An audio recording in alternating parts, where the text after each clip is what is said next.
Chapter 5 Mysteries of Virginity. The Roman Empire was but the Greek in transfiguration. Italy was a greater Greece, and when Hellenism had perfected its dogmas and mysteries, the education of the children of the wolf was the next task before it. Rome was already on the scene. The particular feature of the initiation conferred on the Romans by Numa was the typical importance ascribed to woman, following the lead of Egypt, which worshipped the Supreme Divinity under the name of Isis. The Greek god of initiation is Iachos, the conqueror of India, the splendid androgynous being wearing the horns of Ammon, the pantheist holding the sacrificial cup and pouring therefrom the wine of universal life, Iachos, the son of thunder, the conqueror of tigers and lions. When the Bacchantes dismembered Orpheus, the mysteries of Iachos were profaned, and under the Roman name of Bacchus he was only the god of intoxication. It was from Egeria, goddess of mystery and solitude, a sage and discreet divinity, that Numa sought his inspiration. His devotion was rewarded. He was instructed by Egeria as to the honor which should be paid to the mother of the gods. Under this dedication he erected a circular temple beneath a cupola, and a fire was burnt therein which was never suffered to go out. It was maintained by 4 virgins, who were termed Vestals, and so long as they were faithful to their trust, they were surrounded with strange honors, while, on the other hand, their failure was punished with exceptional rigor. The maid's honor is that also of the motherland. The sanctity of every family depends on the recognition of virginal purity as a possible and glorious thing. Herein already woman is emancipated from the old bondage. She is no more an oriental slave, but a domestic divinity, guardian of the hearth, the honor of father and spouse. Rome in this manner became a sanctuary of morality, and on such condition was also queen of the nations and metropolis of the world.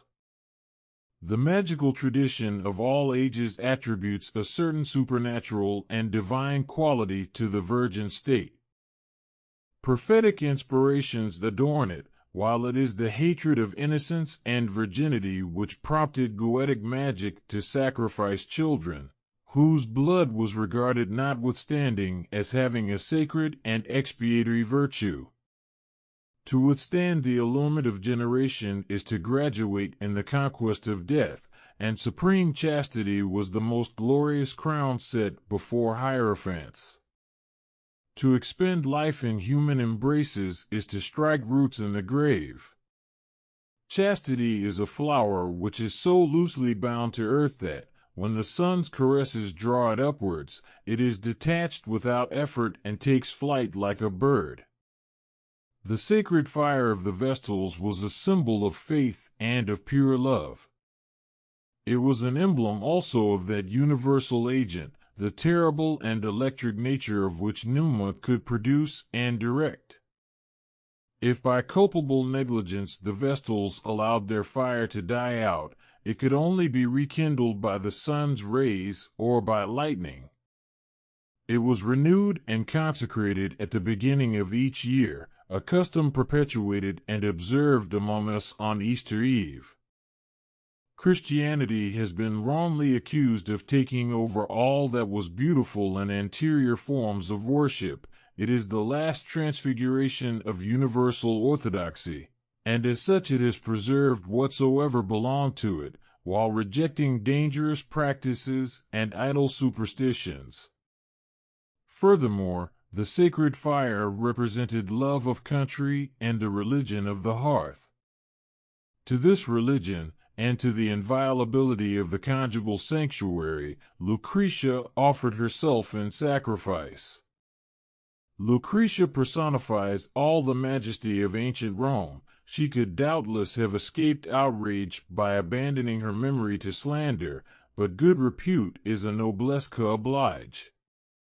In the matter of honor, a scandal is more deplorable than an indiscretion. Lucretia raised her dignity as a virtuous woman to the height of the priesthood by suffering an assault so that she might expiate and avenge it afterwards. It was in memory of this illustrious Roman lady that high initiation in the cultus of the fatherland and the hearth was entrusted to women, men being excluded. It was for them to learn in this manner that true love is that which inspires the most heroic sacrifices.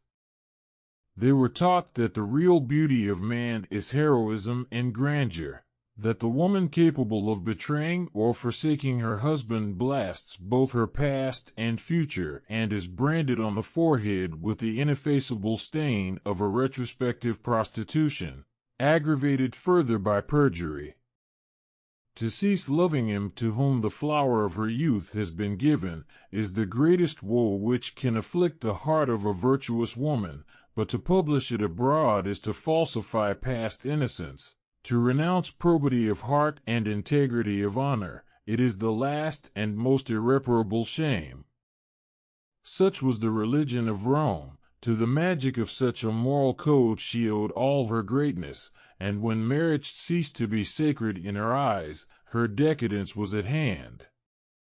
In the days of Juvenal, the mysteries of the bona dea are said to have been mysteries of impurity, which it may perhaps be possible to question, seeing that as women alone were admitted to these pretended orgies they must have betrayed themselves.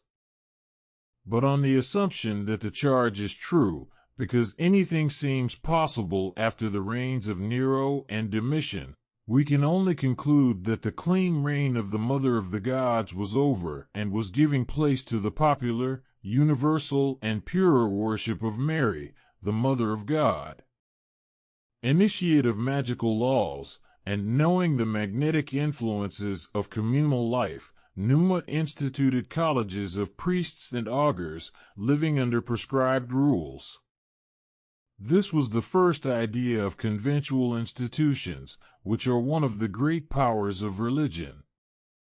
Long anterior to this, the Jewish prophets were joined in sympathetic bonds, having prayer and inspiration in common. It would seem that Numa was acquainted with the traditions of Judea. His Phaemenes and Salii worked themselves into a state of exaltation by evolutions and dances recalling the performance of David before the ark. Numa did not establish new oracles intended to rival those of Delphos, but he instructed his priests especially in the art of auguries, which means that he acquainted them with a certain theory of presentiments and second sight, determined by secret laws of nature. We despise nowadays the art of soothsaying and portents, because we have lost the profound science of light and the universal analogies of its reflections. In his charming tale of Zadig, Voltaire delineates, with light and unserious touch, a purely natural science of divination, but it is not for that less wonderful, presupposing as it does an exceptional fineness of observation and that power of deduction which escapes habitually the limited logic of the vulgar. It is said that Parmenides, the master of Pythagoras, having tasted the water of a certain spring, predicted an approaching earthquake. The circumstance is not extraordinary, for the presence of a bituminous and sulphureous flavor in water may well have advised the philosopher of subterranean activities in the district. Even the water itself may have been unusually disturbed.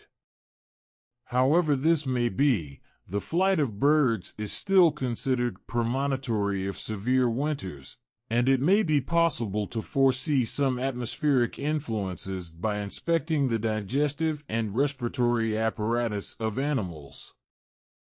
Now, physical disturbances of the air have not infrequently a moral cause.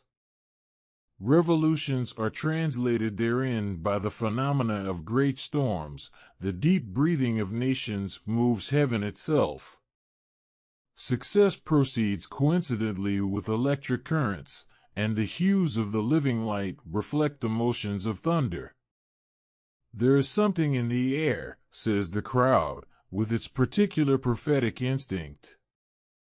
Soothsayers and augurs knew how to read the characters which the light inscribes everywhere and how to interpret the sigils of astral currents and revolutions.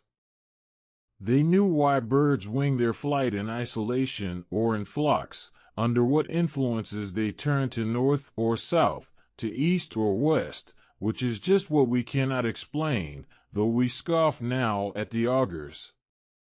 It is so very easy to scoff, and it is so difficult to learn thoroughly. It was owing to such predetermined disparagement and to denial of what is not understood that men of parts, like Fontenelle, and men of learning, as Kircher, have written such intemperate things concerning the ancient oracles. Everything is craft and jugglery for strong minds of this order. They suppose automatic statues, concealed speaking trumpets, and artificial echoes in the vaults of every temple. Why this eternal slander of the sanctuary? Has there been nothing but roguery in the priesthoods? Would it have been impossible to find men of uprightness and conviction among the hierophants of Ceres or Apollo? Or were these deceived like the rest? And in such case, how did it happen that the impostors continued their traffic for centuries without ever betraying themselves, individual rogues not being gifted with immortality? Recent experiments have shown us that thoughts can be transferred, translated into writing, and printed by the unaided force of the astral light. Mysterious hands still write on our walls, as at the feast of Belshazzar. Let us not forget the wise observation of a scholar who assuredly cannot be accused either of fanaticism or credulity, outside pure mathematics, said Arago, "He who pronounces the word impossible is wanting in caution." The religious calendar of Numa is based upon that of the Magi. It is a sequence of feasts and mysteries, recalling throughout the secret doctrine of initiates and perfectly adapting the public enactments of the cultus to the universal laws of nature. Its arrangement of months and days has been preserved by the conservative influence of Christian regeneration.